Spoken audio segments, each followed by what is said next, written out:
द्वारकाधीश की, गिरिराज धरण की, बोल भगवान एकलिंगनाथ की।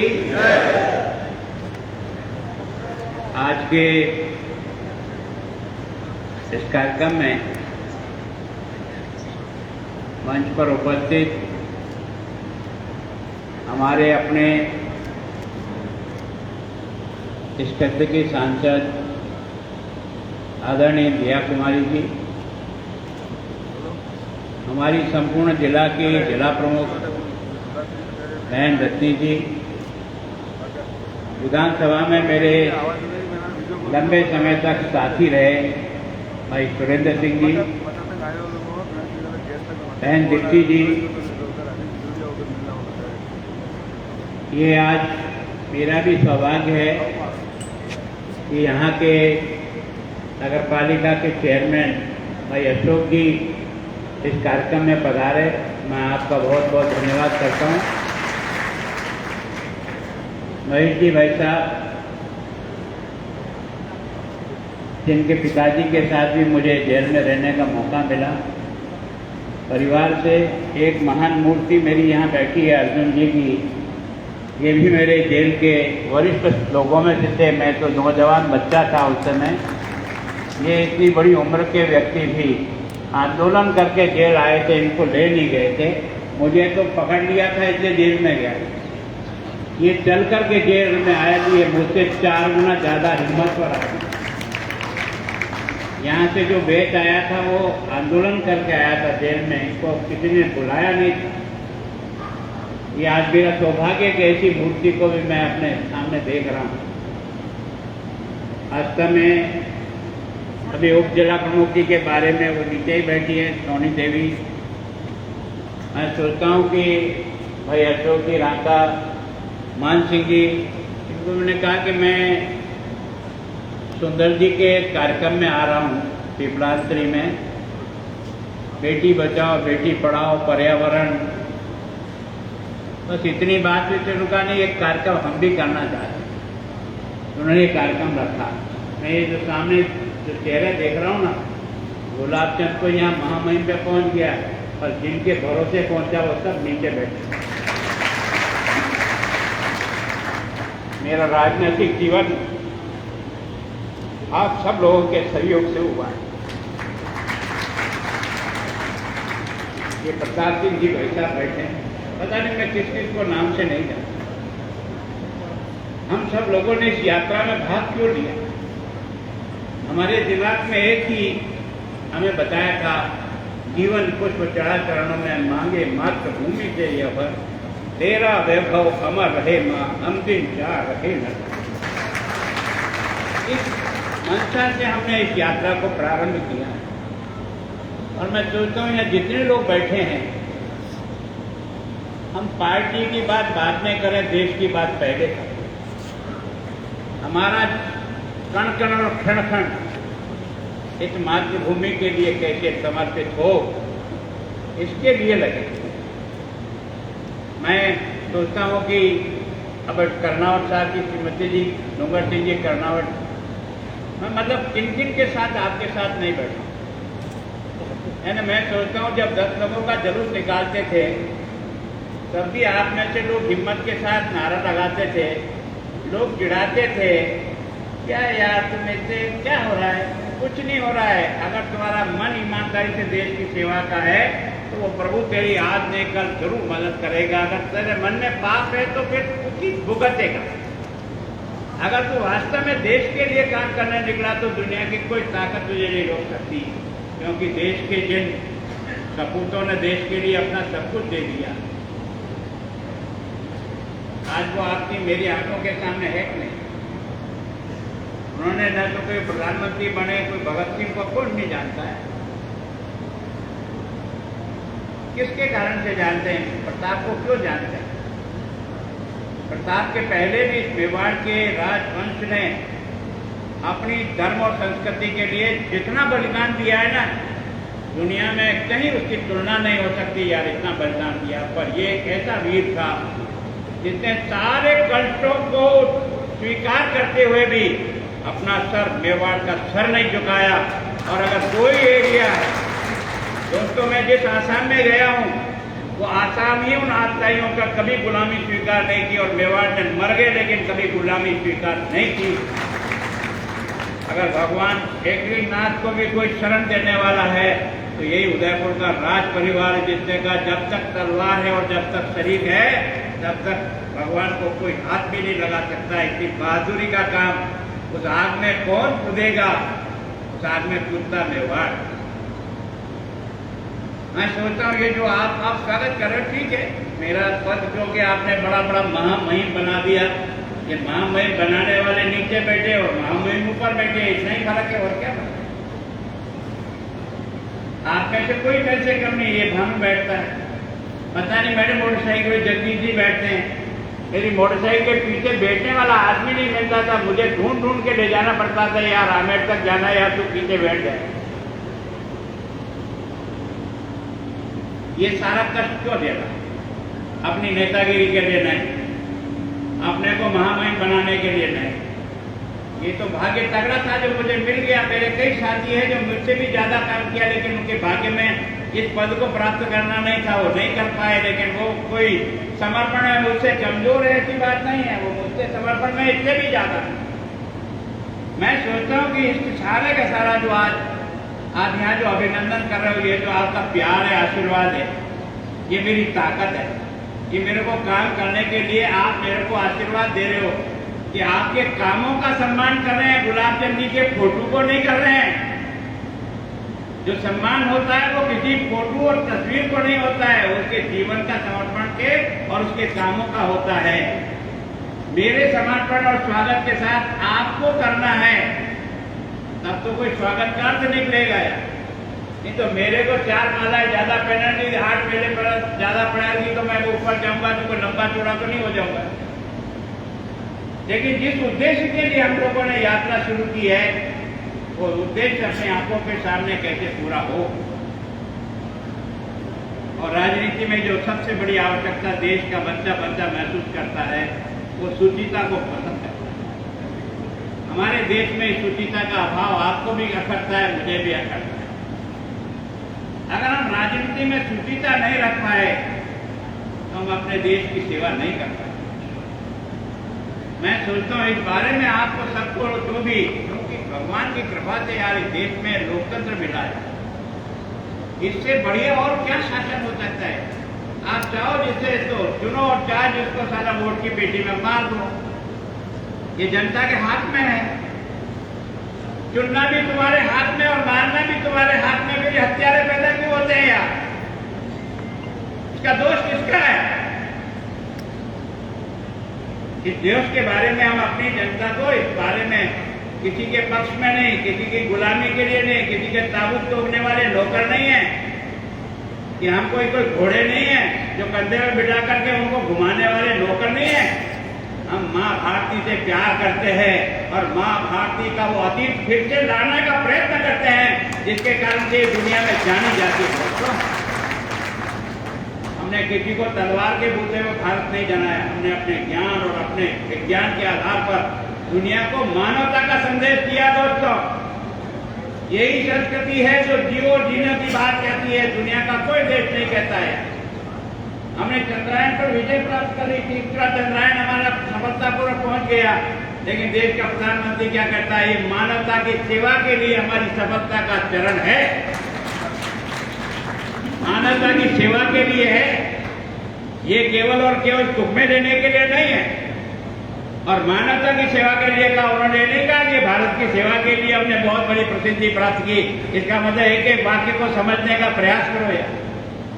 उस व्यक्ति ने उस स्थान का नाम क्या दिया? शिव शक्ति। ये शिव शक्ति क्या है? एक ऐसी अदृश्य शक्ति है कि जब राम को भी लंका पर विजय करने के लिए जाना पड़ा ना, तो भगवान रामेश्वर के चरण छू करके, ठोक दे करके, आशीर्वाद दे करके कदम बढ़ाया, तब जाकर के सफलता मिलती है। और ये महादेव है क्या है? महादेव है तो पत्थर का ही है। फिर पत्थर को क्यों पूछते हो? क्योंकि वो नदी में इतने चपेटे खाता है, इतनी रगड़े खाता है, लेकिन बहता रहता है, उसी धारा में अलग चला जाता है। वो दीवारों में चुना जाता है, और जो रगड़ खाते हुए संकट में चलते चलते जिस दिन एकदम बिल्कुल महादेव की आकृति ले लेता है, उस दिन वो पूजा जाता है। मतलब समझ में आया? कठिनाइयों से भाग जाने से दीवारों में चुने जाओगे, कठिनाइयों का मुकाबला करके सफलता के तुरंत तो आगे बढ़ाते हुए देश बनाने का जो संकल्प है, देश बनाने का मतलब क्या होगा? काटी सड़कें बनाना नहीं। जब तक इसमें रहने वाला 140 करोड़ लोगों का जीवन अच्छा नहीं बना सके, उनके जीवन में खुशहाली नहीं ला सके, उनका आनंद का स्वरूप नहीं अनुभव करा सके, उनका ज्ञान का अनुभव नहीं करा सके, उनको तरक्की का अनुभव नहीं करा सके, तब तक हमारा काम अधूरा है। हम ये सारा प्रयत्न सबके लिए कर रहे हैं जिसमें न कोई जाति है न धर्म है। ये तो लोग बिल्कुल माथे फुड़वाते हैं आपस में। हमने कभी नहीं सोचा इस प्रकार। तो भगवान की पूजा द्वारकाधीश के मंदिर में करो, और मैं भले एकलिंग जी के मंदिर में करूं, या मैं भले भगवान महावीर के बीच में करूं, चाहे कोई मस्जिद में जाए, चाहे कोई कहीं गिरजाघर में जाए, तेरी मर्जी आ जाए, भगवान की सेवा कर। लेकिन जिस धरती माँ ने तेरे को पाला है, जिसने अपना अन्न खिलाकर अपनी छाती फड़वा करके पैदा किए हुए अन्न से तेरा शरीर बनाया, तेरे को सांस दे रहा है, ये जिंदगी दे रहा है, और अपने बाप दादाओं का इतना बड़ा इतिहास दे रहा है। मैं सोचता हूँ दुनिया में किसी के पास इतना खजाना नहीं होगा। एक एक गांव को उठाओ तो कोई न कोई महापुरुष उसमें से निकलता हुआ दिखाई देता है। ये भारत की धरती है। दुनिया में आपने बहुत कुछ देखा होगा, लेकिन माँ की कोख से भगवान पैदा करने वाला एकमात्र देश है, वो मेरा भारत है।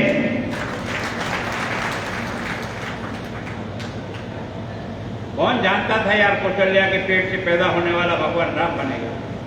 कौन जानता? भगवान राम को भी राम बनने के लिए कितनी चोटें खानी पड़ी, कितने कष्टों के बीच में से गुजरना पड़ा। जब उसका विदाई कार्यक्रम हो रहा था वनवास का राज छोड़ करके, तो राम जी ने तो तुरंत कपड़े पहन लिए और जोगी बन के आ गया। लेकिन जब सीता जोगी बनकर आई थी ना, तो आप और रामायण में आप और मेरे सबके आंखों में जाल थे। क्यों थे? किस कारण से थे? ये संस्कृति कितनी महान है।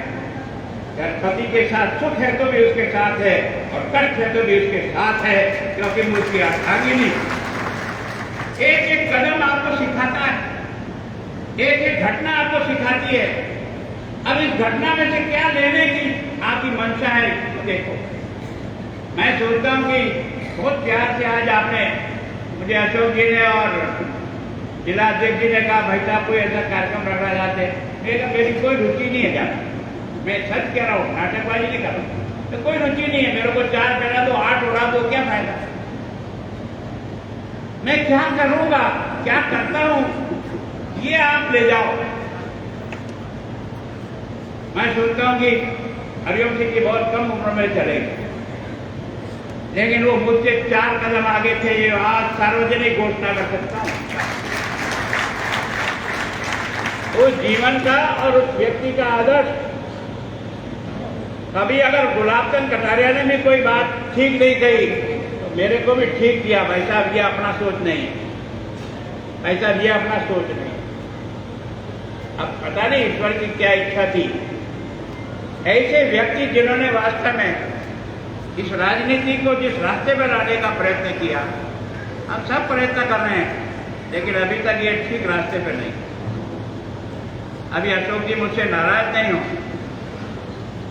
मैं सोचता हूँ हम जिनको नगर पालिका के पार्षद बनाते हैं, एमएलए बनाते हैं, एमपी बनाते हैं, मिनिस्टर बनाते हैं, और वो अगर कसरत करने लग जाए तो रोए या रोए, क्या करें? ये जनता कहाँ जाए, कहाँ रोए? आपको जिस काम के लिए चुना है, सेवा के लिए चुना है, आपको यहाँ थानेदारी करने के लिए नहीं चुना है। ये जनप्रतिनिधि जो बैठे हैं, सोच लो, ये इतनी महानता है कि आपको मुझे इस कुर्सी में बिठाया है। योग्यता उनमें भी कोई कम नहीं है। हमको मौका मिला, यहाँ आ गया, और देश की जनता हमको इतना मान और सम्मान और ढोल बजाती है और माला पहनाती है और ये करती है वो करती है। ये आपकी हैंकरिंग करने के लिए नहीं करती है, सेवा करने के लिए करती है, सेवा करने के लिए। दिमाग में रखो, उसने जितना वजन चढ़ाया ना, उतना वजन सेवा से उतार सकते हो, बाकी कर्जदार मर जाओगे। अगर जनप्रतिनिधि बनकर के अगर सेवा का प्रत्युत्तर में कर्जा नहीं उतारा ना, तो अगले जन्म में बहुत भुगतोगे। जनता ने सब कुछ तुमको दे दिया। जनता ने इतना मान और सम्मान बढ़ाया, इतनी इज्जत बढ़ाई, इतनी जय जयकार होती है, उसके एवज में जनता तुमसे ईमानदारी से और सेवा का काम चाहती है। हम जिस पद पर हैं, जिस काम को करते हैं, उसको उसके लिए करें, जिस जनता के लिए करें। और मेरे को ये पहली बार 40 साल की राजनीति में मैं राजनीतिक भाषण देने खड़ा नहीं हुआ हूँ। मैं अपने 40 साल के अनुभव से कह सकता हूँ, ये देश का पहला प्रधानमंत्री है जिससे जन जन का खाता खोल करके उस गरीब का हक उसके पास पहुंचा। कोई कट नहीं मार सकता था। 200 रुपये में भी कट मार जाता था। आज की तारीख में कोई नहीं मार सकता। ये जो हालात है, इन हालातों को बदले मिला कुछ नहीं है। देश की जनता बहुत कुछ देती है हम सब जनप्रतिनिधियों को, खजाना भर करके देती है, ये विश्वास करके देती है चाबी को संभाल के रखना, सेवा के लिए खर्च करना, अपने नियमत को रख जाना। लेकिन उसके बाद भी जो कुछ भी दृश्य दिखाई देता है, वो चाहे कोई पार्टी हो, कोई नहीं, मैं किसी व्यक्ति का नाम नहीं लेता हूँ, लेकिन मुझे लगता है कि हमको तैयार होना पड़ेगा। वो चाहे अगर बेईमान बीजेपी का हो या कांग्रेस का, उसको साफ करना ही हमारा धर्म। कोई याद रखने की जरूरत नहीं, कोई हमारा नहीं होता है। जो ईमानदारी से सेवा के रूप में काम करता है वो ही हमारे आदर का पात्र बन सकता है, बाकी नहीं बन सकता है। हम अपने स्वार्थ के लिए भले चाहे जिसकी जय जयकार करें, लेकिन मन से स्वीकार नहीं करते। मैं सोचता हूँ जनता भी आज भी अगर मन से किसी को स्वीकार करती है ना, तो उसके हर कदम को देख करके करती है। ऐसा नहीं है कि चाहे जैसे वो ठीक है, मजबूरी में उसको कुछ आपसे लेना देना होगा, इतनी वाह कर देते होंगे, तो वो कोई ज्यादा नफा नहीं कर सकते। मेरी आपसे प्रार्थना है, आप मेरा जो स्वागत कर रहे हो ना, इस स्वागत में मैं आपसे और कुछ नहीं मांग रहा हूँ, मैं आपसे भीख मांग रहा हूँ कि एक जन सेवक बनकर ईमानदारी से देश की सेवा करने का प्रयत्न करो। दोस्तों, दोबारा क्या, इसको मजबूती के साथ पकड़ो यार। 2 रोटी मिलेगी तो भी पेट भर जाएगा। भगवान ने सबका पेट बराबर बनाया है। ज्यादा खाओगे उल्टी हो जाएगी, खा नहीं सकते। सोने के लिए 6x3 का खाट चाहिए। अगर वो बढ़िया डंडप का भी होगा तो भी रात को नींद नहीं आएगी, तो काहे काम का यार। बिना टूटी खटिया अच्छी अपनी, ये टूटी खटिया कब अच्छी लगेगी? जब आपका काम सही होगा और आपका मन अंदर से कहे दुनिया कुछ कह दे चिंता नहीं, पर मेरा मन कहता है कि मैं जो काम कर रहा हूँ देश के लिए काम कर रहा हूँ, किसी व्यक्ति की चाकरी करने के लिए काम नहीं कर रहा हूँ, तब जाकर के देश खड़ा हो। और भाग्य से देश करवट लेता हुआ आगे बढ़ रहा है। क्योंकि जिस प्रकार से देश का प्रधानमंत्री अब जाता है और दुनिया में जिस प्रकार का डंका बजाता है ना, जब वो बोलता है तो सीना फूलता नहीं बोलता है। डॉक्टर साहब मेरे से विरोध मत करना, ईमानदारी से कह रहा हूँ। जब वो बोलता है तो ऐसा लगता है यार आज हिंदुस्तान बोल रहा है, 140 करोड़ लोग बोल रहे हैं, लगता है कुछ घड़ा। आनंद का अनुभव होता है। जब देश का सम्मान होता है तो हम सबका सम्मान होता है, देश का इज्जत होती है, हम सबकी इज्जत होती है, देश का गौरव मिलता है, हम सबका गौरव मिलता है। और हिंदुस्तान की फौज का मुकाबला दुनिया की कोई नहीं कर सकता है यार। आज मेरा सौभाग्य है कि वासुदेव जी ने उस परमवीर चक्र को भी हमारे साथ बुला दिया है ना। योगेश यादव जो कारगिल के युद्ध में था, उसने अपनी घटना सुनाई और उस घटना को मैं आपको दोहराना चाहता हूँ। मैंने भी नहीं पढ़ा, मैंने इतना तो पढ़ा था कि हिंदुस्तान की फौज नीचे थी, पाकिस्तान ने कब्जा कर लिया ऊपर के ऊपर, और वहां से धनाधन गोलियां बारूद और फेंके जा रहा था, और हमारे एक एक सैनिक जो है ना धराशायी होता जा रहा था। दिख रहा था कि ये धराशायी हो रहा है। लेकिन कुछ बहादुर, ये 19 साल का बच्चा यार पहली बार फौज में गया, लेकिन इतने आगे बढ़ता गया, बर्फ के अंदर चलता गया। और उसके बाद भी आप देखो यार, कोई भारत माता की ये जो है ना, ये केवल जमीन का टुकड़ा नहीं है या ये कोई ईश्वर, ये प्रभु का स्वरूप है यार। इसने जब भी जितने भी संघर्ष किया और पूरे मन से किया ना, उसमें ताकत भरी। उसने कहा मेरे शरीर पर गोलियां लगी हुई थी, खून बह रहा था, लेकिन फिर भी मेरे मन में तमन्ना थी कि मैं निश्चित रूप से इनको हरा कर छोड़ूंगा। उसने कहा मेरे पास एक ग्रेनेड बचा था केवल, वो मैंने फेंका और फोड़ने से 3-4 पाकिस्तान के सैनिक उड़े, उन्होंने भगदड़ मच गई यार। सेना आगे दिखी, हिंदुस्तान की सेना ऊपर आगे दिखी, जो भाग गए। ये चमत्कार कौन करता है? ये चमत्कार ईश्वरी शक्ति करती है दोस्तों। तुम और मेरे को जो सफलता मिल रही है ना, वो कोई कोई ऊपर द्वारकाधीश कोई कोई ध्यान रख करके इस योजना को आगे बढ़ाता है। हमारा विश्वास इसी कारण से है कि हम अगर सही रास्ते पर चले हैं तो हमें हर संकट में कहीं कहीं प्रभु का सहारा मिलेगा। अगर राम जी को भी जंगल में इतने साथी मिल गए, अगर हनुमान नहीं मिलता तो क्या राम जी जीत जाते? हनुमान को मिलाया किससे यार? कोई ईश्वरी शक्ति होगी तब उसको हनुमान से जुड़वा और मिला दिया। एक के बाद एक मिलता गया, एक के बाद एक मिलता गया, फौज तैयार होती गई। और आपने देखा यार, पत्थर तैरते हैं पत्थर, ये क्या चमत्कार है यार। इसका मतलब कोई तो भी अदृश्य शक्ति इस धरती पर रहती है। इस धरती को समझने का प्रयास करो दोस्तों, और समझ करके अपने जीवन का पूरी ताकत को झोंको। 2047 तक हिंदुस्तान दुनिया का नंबर 1 का देश बने, ये आपकी मेरी सबकी जिम्मेदारी है। हम जिस पद पे हैं, जो काम करते हैं, जो धंधा करते हैं, जहां भी हैं, हम अपने अपने कर्म शक्ति से इस देश को इतना मजबूत बनाएंगे कि मेरा देश दुनिया का सर्वोच्च देश बनेगा। राज करने के लिए नहीं, मानवता का पाठ पढ़ाने के। मनुष्यता क्या होती है, मनुष्य का कर्म क्या है। हमने कोविड की वैक्सीन बनाई, अरे हिंदुस्तान के लोगों को ही नहीं दी है, दुनिया के अधिकांश देशों को हमारी कोविड वैक्सीन देकर हमने उनको भी बचाने का प्रयत्न किया यार। ये है हमारी सोच। ये जो आप अपनी अपनी सोचते हो ना, मेरा क्या होगा, टिकट मिलेगा क्या, कुएं में डाल जाए तो मिल जाए तो ले लें, नहीं मिले तो कुएं में डाल। तुम में से 8 लोगों को टिकट मिला, ये सब कार्यकर्ता मेरे साथ, ये कुमार सिंह जी बैठे, ये सब प्रताप जी बैठे, ये क्या मेरे से कम योग्य है क्या? लेकिन ईश्वर ने मेरे भाग्य में लिखा, जो मुझे मिल गया, जिनको नहीं मिला इसलिए नहीं बने। लेकिन इसके कारण से प्रताप सिंह जी मेरे से छोटे और मैं बड़ा हूँ। जिन लोगों ने अपना सारा जीवन खपाया है पार्टी के लिए, ये एक एक को दामोदरपुर से 5 साल मुझे मिल गए। मैं यहाँ कई खोपड़ियों को देखकर आश्चर्यजनक हो गया। दोस्तों, ये आपका आशीर्वाद है जिससे गुलाब चंद या महामाइन के पद पे खड़ा है। आप बोल के नहीं कह सकते हो, और मैं अनुभव करता हूँ, मुझे बनाने में इस सारे क्षेत्र की जनता का आशीर्वाद मिला था। मैं सोचता हूँ कि कोई गांव और शहर ऐसा नहीं है जहाँ के लोगों ने आशीर्वाद नहीं दिया। मैं सोचता हूँ कि जिस सोच से भी आपने यहाँ रखा होगा, मैं इतना भरोसा दिलाता हूँ कि आपका ये स्वागत मेरे पर कर्जा है, कर्जा।